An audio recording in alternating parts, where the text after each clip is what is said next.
I worked as a medic for an ambulance service in the Rio Grande Valley during the late 80s and early 90s. This particular incident happened in 1990, and it still sends chills down my spine. One evening, we were dispatched to the old San Juan Hotel in San Juan, Texas. The call came in as a possible heart attack, an elderly man reportedly collapsing on the top floor. As we approached the entrance, a strange man stepped out of the shadows. At first glance, he looked like a typical vagrant, disheveled and dirty. But what made my skin crawl was the way he was acting. He was grinning from ear to ear, almost bouncing on his feet like a child who couldn't contain his excitement. Then he started laughing and shouting, "He is dead! He is dead! He was gonna die!" Assuming he was just a homeless drug addict loitering around the property. We entered the hotel, found the patient on the top floor, and loaded him onto the gurney. When we exited, the strange man was gone.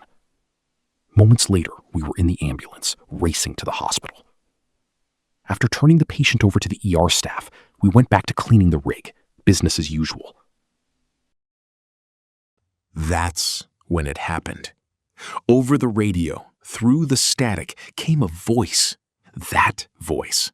The same gleeful, taunting tone we'd heard outside the San Juan Hotel. "He is dead! He is dead! He's gonna die!" We froze. My partner and I stared at each other. At first, we thought it had to be a prank. Maybe our supervisor was messing with us. But when he radioed in moments later, angry and confused, demanding that we stop fooling around, the blood drained from my face. We explained that it wasn't us. He swore it wasn't him either. There was no way that vagrant could have accessed our radio frequency. None at all. To this day, I can still hear that laugh echoing through the static. It remains one of the strangest, most unsettling experiences I ever had as a medic.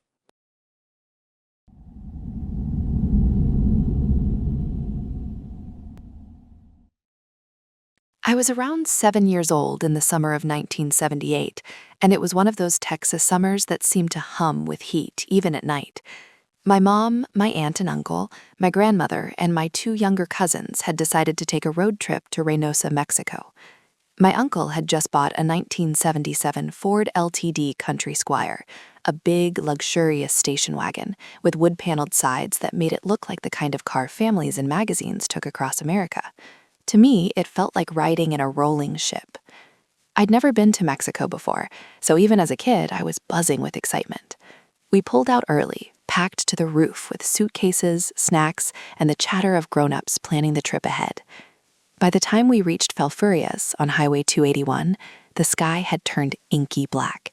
The radio faded in and out with ghostly static, and farms and trees blurred past in the darkness. It was getting close to 3 a.m. My cousins had already fallen asleep beside me in the back compartment, a wide space behind the second row of seats that felt like our own little fort. I was still awake, staring at the ceiling, listening to the hum of the tires and the steady breathing of my family. Then my uncle's voice cut through the stillness. "What is this? Who would be out here at this hour?" The car began to slow. I could feel it, momentum fading, the soft deceleration pressing me gently forward. We were on a long, desolate stretch of road where there were no signs, no towns, nothing but brush and the occasional flicker of fence posts in the headlights. Before I could lift my head to look, my grandmother spoke sharply, her voice trembling with something I'd never heard before. Fear. "Don't stop. Step on it, mijo. Go." The tension in her voice jolted me upright. I peeked over the seat just as the headlights swept over the right side of the highway. There, illuminated in the yellow glow, stood 3 elderly nuns, all dressed in black habits, their faces pale as bone, and each with her thumb raised for a ride. But what froze me wasn't that.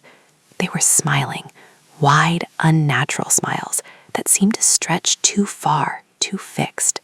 A chill ran through me. Before I could stare any longer, my mom's hand came down over my head and pushed me down behind the seat. "You can't see this.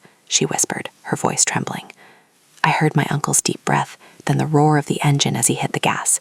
The car lurched forward, and for a moment no one said a word. The road swallowed us back up, dark and endless. We reached McAllen before sunrise and checked into a small roadside hotel. At breakfast the next morning, nobody mentioned what we'd seen, or thought we'd seen. The silence around the table was heavy, like everyone was pretending nothing had happened, but I knew we all remembered. On the drive home a few days later, as we headed north on Highway 281 again, my uncle made sure we crossed that same stretch in bright daylight. He never said why, but he didn't have to.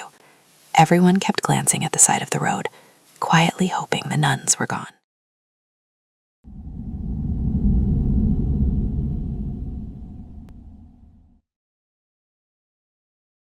Back when I was 9 years old, my family went on a trip to Houston.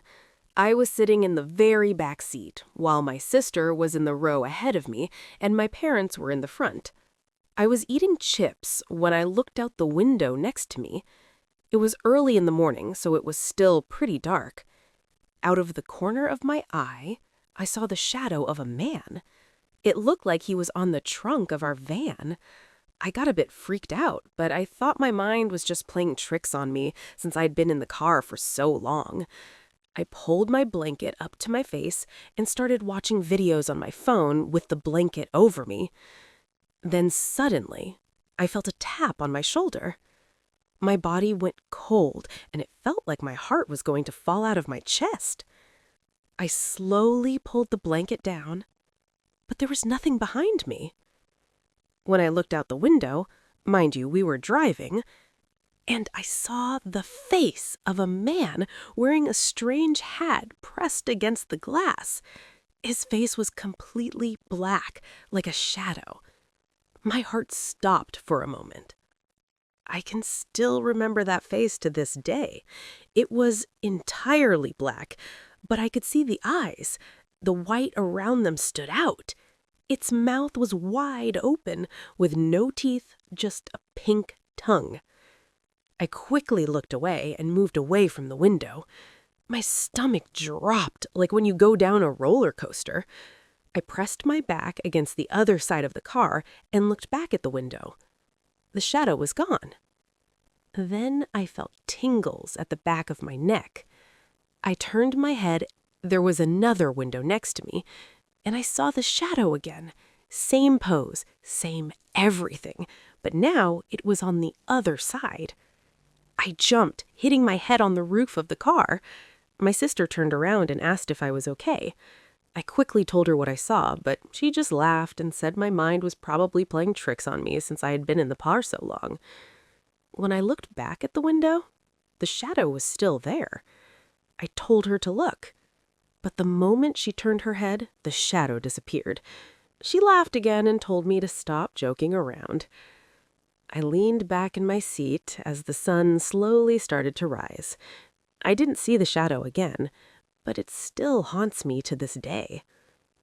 If y'all ever see something like that, don't be afraid to tell someone, because you're not alone.